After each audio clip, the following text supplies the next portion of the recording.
Good morning, Lynxes. I have a special announcement for you.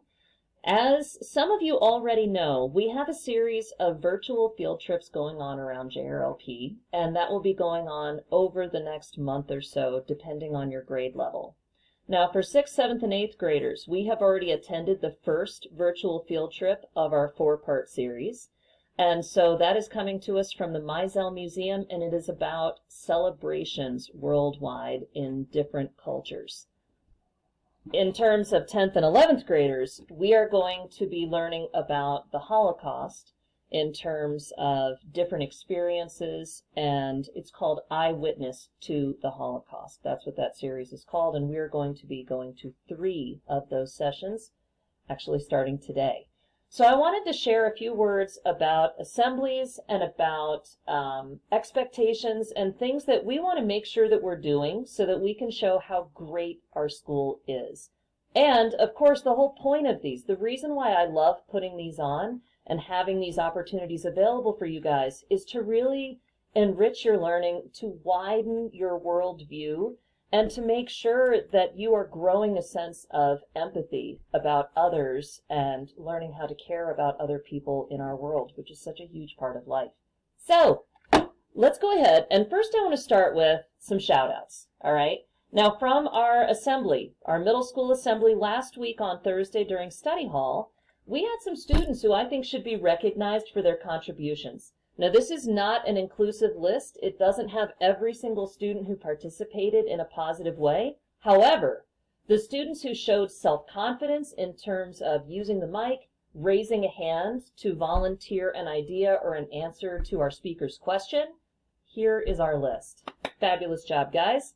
Now, in terms of those who helped to create a positive learning environment with some thoughtful comments in the Q&A, here is a list of students. Again, not all inclusive, but these are students who really stood out to me in terms of their comments were on target, they were answering the speaker's question, they were considerate of other students, and they really thought about their response before they put it into the chat. Basically, all of these students helped to move our virtual field trip forward and really showed how awesome we can be.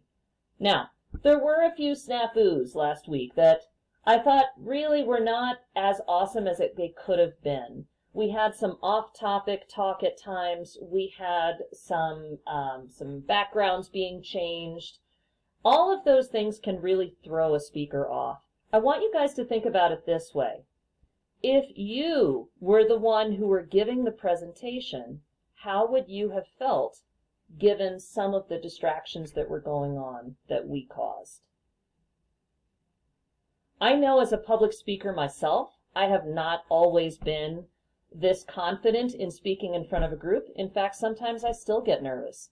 But I know that when I feel the support of my audience, that helps me a lot in terms of my self-confidence and helps me to deliver the very best possible messaging.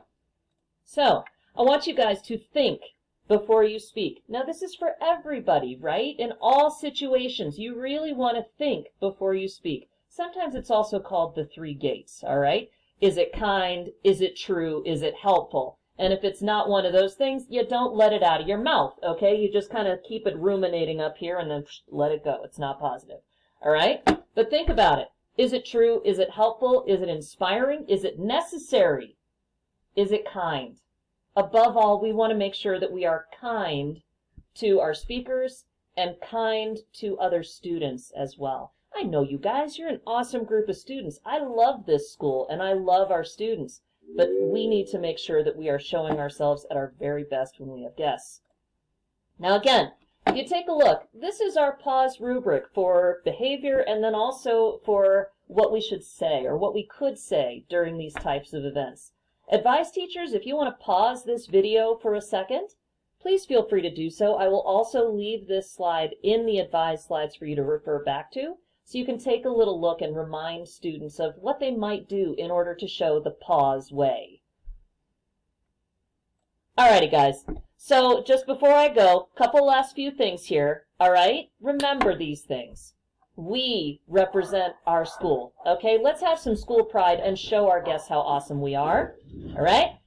Let's also make sure that we're using the chat and Q&A in respectful and helpful ways. He's off topic. You want to make sure to stay on topic, and then if you want to know something in addition, you don't have to pipe up and ask about it. You have a computer. You can go ahead and open up Google and you can take a little look for additional information. Like last week, it seemed like a lot of students were really into, what was it, the moon cakes or something like that? So you could go ahead and you could look that up if you wanted to learn more about it. There's a lot of great information out there. Alrighty, guys, thank you so much, and I look forward to seeing you in our virtual field trips that will be going on.